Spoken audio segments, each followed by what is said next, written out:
Break के बाद एक बार फिर से स्वागत है आपका हमारे इनसाइड झारखंड न्यूज के बुलेटिन में। चलिए खबरों की शुरुआत करते हैं राजधानी रांची से।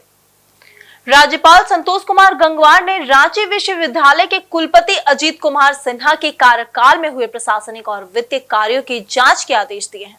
वहीं राज्यपाल के अपर मुख्य सचिव नितिन मदन कुलकर्णी ने उच्च शिक्षा विभाग के प्रधान सचिव राहुल कुमार पुरवार को पत्र लिखकर कुलपति के कार्यकाल के प्रशासनिक कार्यकलापों के जांच के आदेश दिए। मामले को लेकर जब कुलपति अजीत कुमार सिन्हा से बात की गई तो उन्होंने कहा कि जांच का वह स्वागत करते हैं। जो भी आरोप है निराधार है। हम किसी भी जांच के लिए तैयार है। जो भी काम करवाए गए हैं नियम संगत करवाया गया है। तमाम चीजों की रसीद हमारे पास है। भवन निर्माण विभाग ने सभी काम करवाए हैं। मेरी सहमति थी किसके बावजूद मैं तमाम कागजात अपने पास रखे हैं। जांच का वे स्वागत करते हैं। हमने भी आज का समाचार पत्र पढ़ा है और समाचार पत्र में देखा हूँ कि कुछ हमारे अगेंस्ट में कंप्लेन है और उस कंप्लेन के अगेंस्ट में जांच के लिए उन्होंने पुरवार साहब या HRD के प्रिंसिपल सेक्रेटरी को आदेश जारी किया है। तो मैं एक ही शब्द बोलना चाहता हूँ आपको कि जांच में मैं आपको पूर्ण सहयोग देने को तैयार हूँ। हमने ऐसा कोई भी गलत काम नहीं किया है जिसका मुझे डर है और हर लेवल पे हमने पूरा का पूरा नियम कानून का पालन किया है। ऐसा कोई भी हमने काम नहीं किया है जिससे कि विश्वविद्यालय के या हमारे छवि धूमिल हो। हमने विश्वविद्यालय के हित में सारे काम किए हैं। आप पहले भी विश्वविद्यालय को देखे थे। आप आज 20 साल से कर रहे होंगे पत्रकारिता। जो स्थिति थी, दीवार में बड़े बड़े पेड़ निकले हुए थे, बच्चों का कोई सुविधा नहीं था। यूनिवर्सिटी कैंपस की हालत देख रहे थे आप आज की गतिविधियां देखिए। एजुकेशन सिस्टम में कितना सुधार लाए हैं। जो फैसिलिटी नहीं थी स्टूडेंट्स को वो फैसिलिटी मैंने दिया। महिला शौचालय तक नहीं था हमारे विश्वविद्यालय में। जिस महिला शौचालय नहीं होने के कारण महिलाएँ कहती थी हम पानी नहीं पिएंगे, 1 घंटा 2 घंटा के अंदर चली जाती थी। आपने वो दिन देखा है जब विश्वविद्यालय में हमारे स्टूडेंट जो 3rd फ्लोर और 2nd फ्लोर में डिपार्टमेंट्स है वहाँ पे विकलांग बच्चे जिसको हम दिव्यांग बोल रहे हैं वो सीढ़ी पर बैठ के और घसीट के ऊपर चढ़ती थी। उनके लिए अगर मैंने फैसिलिटी दे दिया। आप ये भी जानते हैं कि मैंने NEP 2020 I was the first university of the state जो हमने लागू किया था। आज मैं इंडियन नॉलेज सिस्टम को इस जुलाई से लागू करने जा रहे हैं और जो भी काम हमने किया है उसका डॉक्यूमेंट मेरे पास अवेलेबल है। और मैं आपको ये बताना चाहता हूँ कि जब डिपार्टमेंट से रिक्वायरमेंट आता था for the students, for the teachers, वो डिपार्टमेंटल काउंसिल से पास होकर आता था। उस इंडेंट के आधार पर जनरल फाइनेंशियल रूल के अनुसार जो भी अप्रूवल, अगर एडमिनिस्ट्रेटिव अप्रूवल होती थी उसके बाद उसको टेंडर कमेटी में जाता था, परचेज कमेटी में जाता था, फाइनेंस कमेटी में जाता है। फाइनेंस कमेटी के बाद वो सिंडिकेट से अप्रूव होता है, तभी कोई काम हुआ है।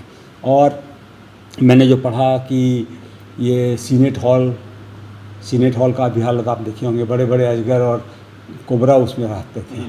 उसको क्या किया हमने जो भी काम करवाया है बिल्डिंग के रिलेटेड या जो भी काम करवाया है वो भवन निर्माण नहीं किया है। मैंने कहीं पे कोई टेंडर से कोई काम नहीं करवाया है। गुजरात के अहमदाबाद में एयर इंडिया के विमान क्रैश की घटना पर केंद्रीय रक्षा राज्य मंत्री और रांची के सांसद संजय सेठ ने गहरी संवेदना व्यक्त की है। वहीं रांची में पत्रकारों से बातचीत में उन्होंने कहा कि इस दुख की घड़ी में पीड़ित परिवारों के साथ वह खड़े हैं, उनकी पार्टी खड़ी है। इस मौके पर रांची के विधायक CP सिंह ने भी घटना को काफी दुखद और मर्माहत करने वाला बताया। उन्होंने कहा कि इस घटना में मारे गए लोगों की आत्मा को भगवान शांति दे। विधायक ने इस घटना में घायल लोगों के स्वस्थ होने की कामना की।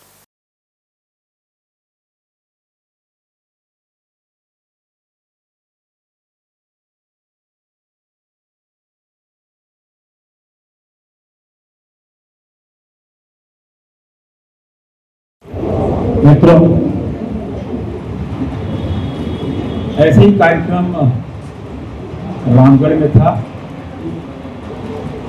रामगढ़ में प्रोफेशनल लोग विचार रख रहे थे, तभी मीडिया कर्मी ने हमको ये सूचना दी, दुखद खबर।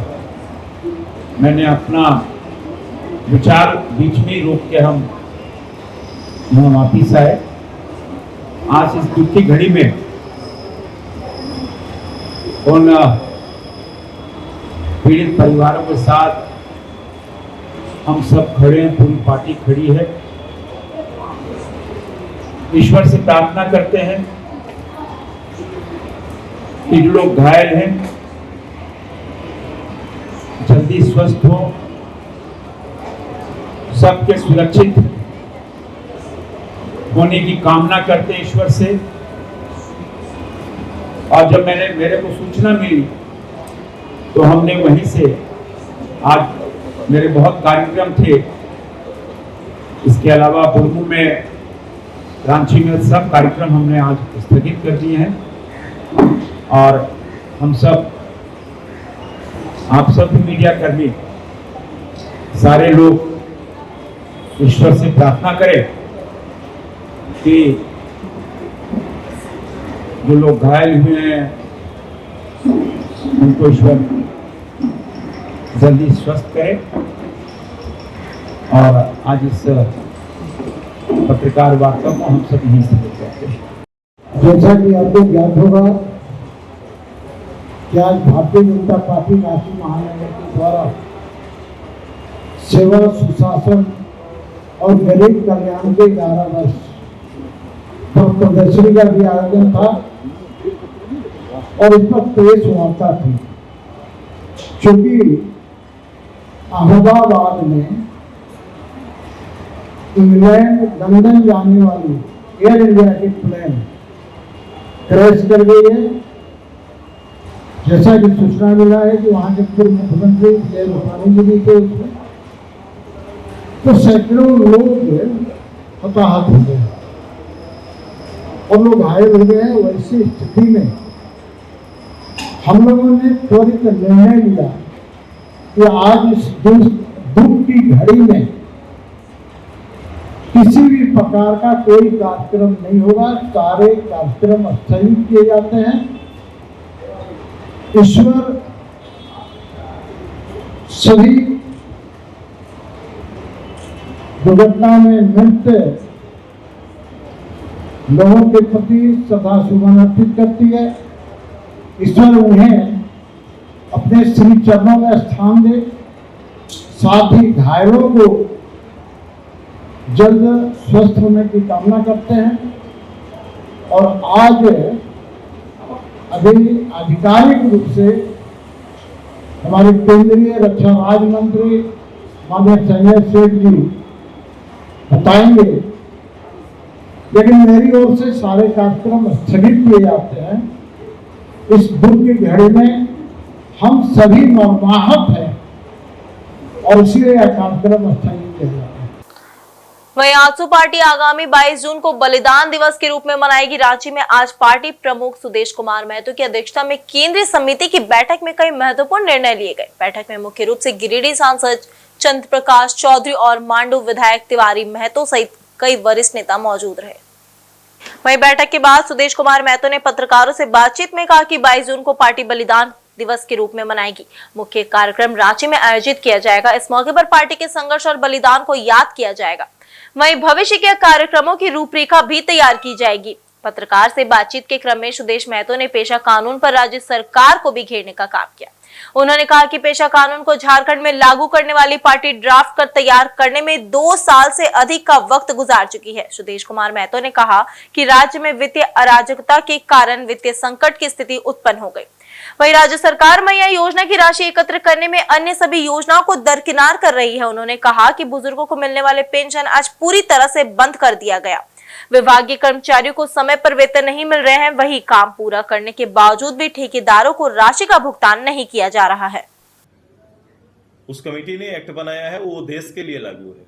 अभी ये कौन सा मॉडल आप नए तौर पे इस राज्य में रांची में लाकर देश में देना चाहते हैं, ये कांग्रेस है, कुछ भी कर सकती है। एक विकास का दौर प्रारंभ हुआ 2014 से और आज हम 11 साल के बाद आदरणीय प्रधानमंत्री जी के नेतृत्व में जो हमारे विकसित भारत की कल्पनाओं को पूरा करने की ओर आगे बढ़ रहे हैं और इसके कई सफल उदाहरण आपको देखने को मिलेंगे।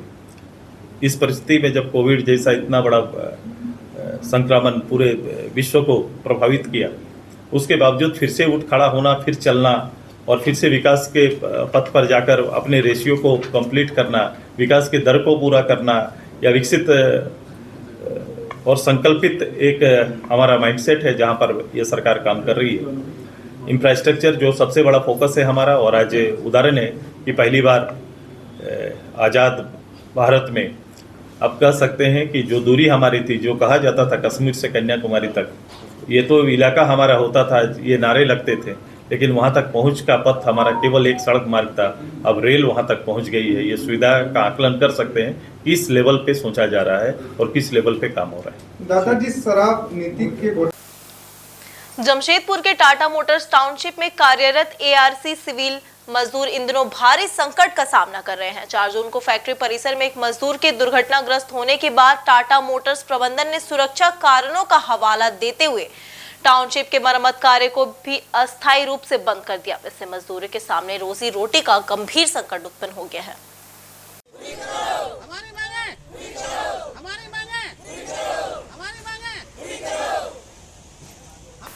मजदूरों का आरोप है कि दुर्घटना फैक्ट्री के अंदर हुई थी, जबकि वे टाउनशिप क्वार्टरों में मरम्मत का काम करते हैं। इसके बावजूद उन्हें बिना किसी पूर्व सूचना के काम करने से रोक दिया गया। वहीं मजदूरों ने बताया कि उन्हें पहले ही पूरे महीने काम नहीं मिलता और अब पिछले 8 दिनों से कार्य बंद होने से उनकी आर्थिक स्थिति और खराब हो गई है। वहीं मजदूरों ने बताया कि टाटा मोटर्स प्रबंधन ने केवल दूरभाष पर यह भरोसा दिलाया कि उन्हें वेतन दिया जाएगा, वहीं जिसको प्रबंधन का कहना है कि उन्हें इस मामले की कोई जानकारी नहीं है। इससे मजदूरों के बीच भ्रम और नाराजगी का माहौल है। मजदूरों ने उप श्रमिक और श्रम अधीक्षक से निवेदन किया है कि वे टाटा मोटर्स और जिसको प्रबंधन से बातचीत कर इस समस्या का शीघ्र समाधान कराएं। उनकी मांग है कि काम दोबारा शुरू कराया जाए और बंदी के दिनों का वेतन भी दिलाया जाए। वहीं कई मजदूरों का यह भी आरोप है कि यह कार्यबंदी प्रबंधन की एक साजिश हो सकती है, जिससे मजदूरों को परेशान किया जा सके। उनका कहना है कि अगर जल्द समाधान नहीं हुआ तो वे उग्र आंदोलन करने को विवश होंगे।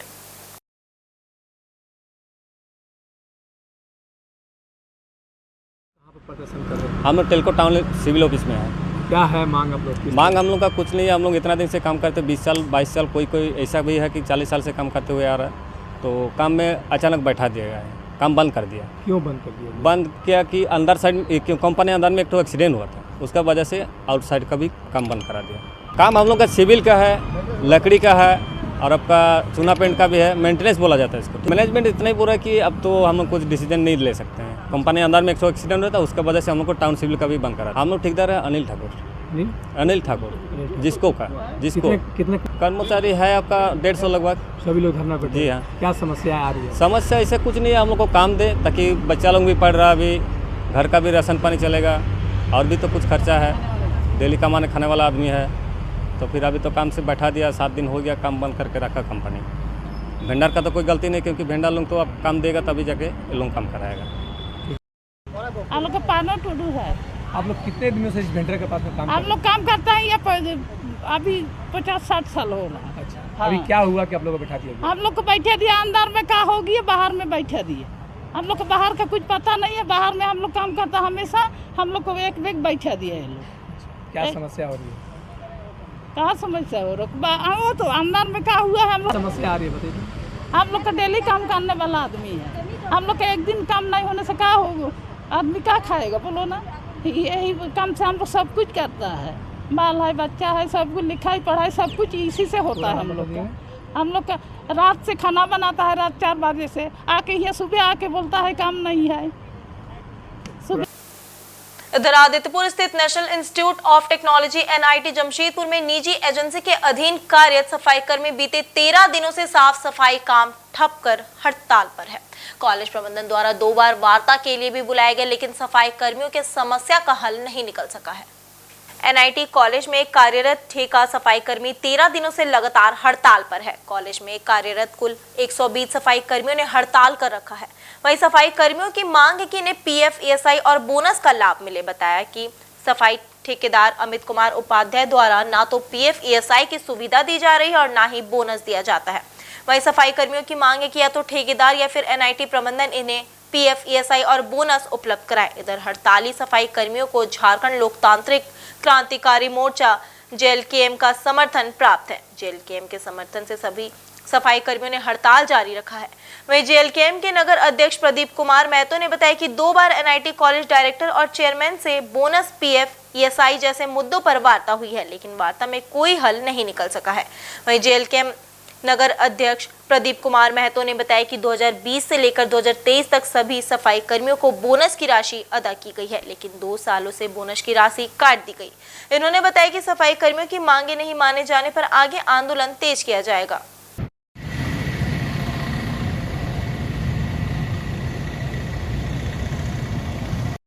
30 मई से बैठे हैं और हमारी मांग है क्या, पीएफ, एसआई और बोनस ये हम लोग को ठेकेदार द्वारा चाहे एनआईटी द्वारा भुगतान किया जाए और हमारे ठेकेदार के अनुसार जो गलतियां हुई है उसके चलते हम लोग आज धरना प्रदर्शन पर बैठ गए। जो हम लोग बैठे हैं उसका भी मतलब वेतन का भुगतान किया जाए। उसको किस ठेकेदार का? अजीत कुमार उपाध्याय। हम लोग चाहते हैं कि हम लोग को पीएफ, एसआई, बोनस मिल जाए। कितने कर्मचारी हैं आप लोग? कर्मचारी ऐसे तो हम लोग को 120 है। क्या चीज़ का काम साफ सफाई का काम करते हैं। किसके लिए? एनआईटी के लिए। एनआईटी के अंदर हम लोग काम करते हैं। ये लोग का पीएफ, एसआई, बोनस 2 बार वार्ता हुआ लेकिन सफल नहीं रहा। ये लोग का पीएफ में गड़बड़ी, प्लस आपका जो पेमेंट है लोग का जो जैसे 20 दिन कोई काम करता है उसको 18 दिन का ही भुगतान मिलता है। तो जिसमें आपका फिंगर जिसमें डाला जाता है उसके साथ ये लोग का मांग है कि ऑफलाइन भी हो, जिससे हम लोग को दिक्कत ना हो। जैसे कोई 20 दिन करता है 18 दिन का मिल जाता है हाजिरी। तो इस तरह का गड़बड़ी के कारण आज ये लोग बैठा हुआ है, जिसमें ना ये लोग को पीएफ, एसआई में भी गड़बड़ी करके रखा है ठेकेदार पूरा। एसआई आपका बोनस पहले मिलता था लोग को, बोनस 2000 आपका 20, 22, 23 इस समय बोनस मिला है। अभी आपका कितना 23, 24 और 25 का नहीं मिला है। तो आप किस इसलिए तरह से जब कैसे संगठन सभी हम लोग बैठे हुए हैं आज। झारखंड मोशन पिक्चर्स प्रोड्यूसर संगठन एसोसिएशन जमप्पा का 5वां स्थापना दिवस गुरुवार को आदित्यपुर स्थित श्रीनाथ यूनिवर्सिटी सभागार में मनाया गया। वहीं स्थापना दिवस कार्यक्रम में जमप्पा के सभी सदस्य, सेम टी, रांची से आए फिल्म कलाकार भी शामिल हुए। इस मौके पर स्थापना दिवस कार्यक्रम का उद्घाटन अध्यक्ष Nand Kumar Singh, vice president Sukhdev Mahato, S N Singh, secretary Vivek Kumar, कोषाध्यक्ष संजय सतपति ने दीप प्रज्वलित कर उद्घाटन किया। इस मौके पर पिछले 5 साल के कार्यकालों की समीक्षा करते हुए झारखंड में बेहतरीन फिल्में बनाने और नए सदस्य बनाने का लक्ष्य निर्धारित किया गया। वहीं कार्यक्रम के दौरान सदस्यों को सर्टिफिकेट देकर सम्मानित भी किया गया। वहीं इस मौके पर अध्यक्ष नंद कुमार सिंह ने कहा कि झारखंड में फिल्म बनाने में कठिनाइयां आती है, सरकार से भी सहयोग प्राप्त नहीं हो पाता। बावजूद हमारा संगठन झारखंड की परंपरा, कला, संस्कृति, भाषा को आगे बढ़ाने की दिशा में कार्य कर रहा है। वहीं वाइस प्रेसिडेंट सुखदेव महतो ने कहा कि कार्यक्रम में झारखंड के अलग अलग शहरों से फिल्मकार और कलाकार मौजूद हुए हैं, जहां अच्छा फिल्म निर्माण करने की दिशा में सकारात्मक प्रयास करने पर चर्चा हुई है।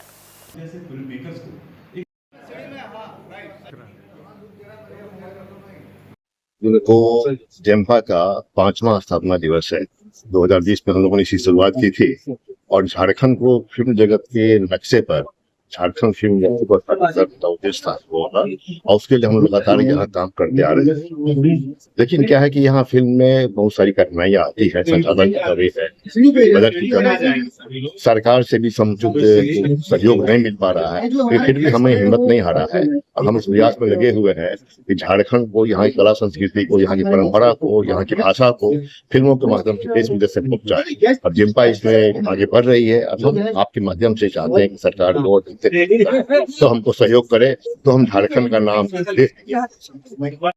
वर्षगांठ है जिम्पा के स्थापना का।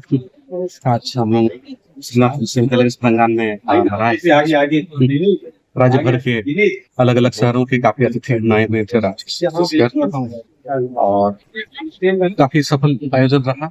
बहुत सारे वक्तागणों ने झारखंड के आयोजन नीतियों पर चर्चाएं की, स्थान उन्नति कैसे हो राज्य में विस्तार से आगे भी उम्मीद करता हूँ कि आगे इसमें झारखंड में फिल्म निर्माण में एक नई क्रांति आएगी और हमें बहुत अच्छे फिल्म देखेंगे और हम लोग आगे भी बहुत तरह के कार्यक्रम करने का प्रयास करेंगे।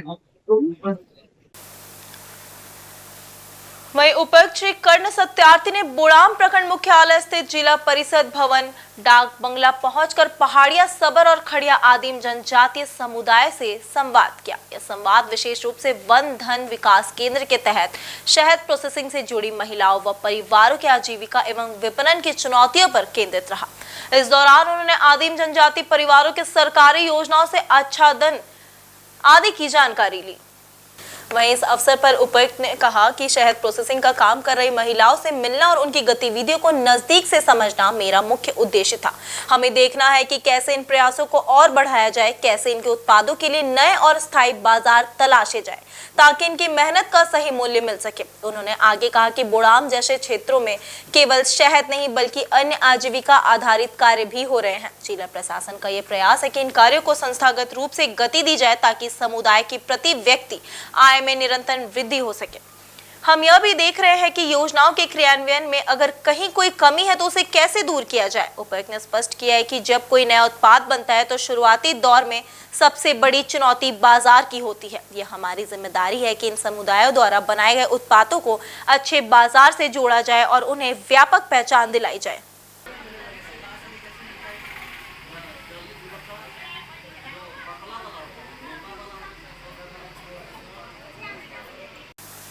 वहीं आज के बुलेटिन में सिर्फ इतना ही। मिलते हैं कल नए समाचारों को लेकर, तब तक के लिए देखते रहिए इनसाइड झारखंड न्यूज। धन्यवाद।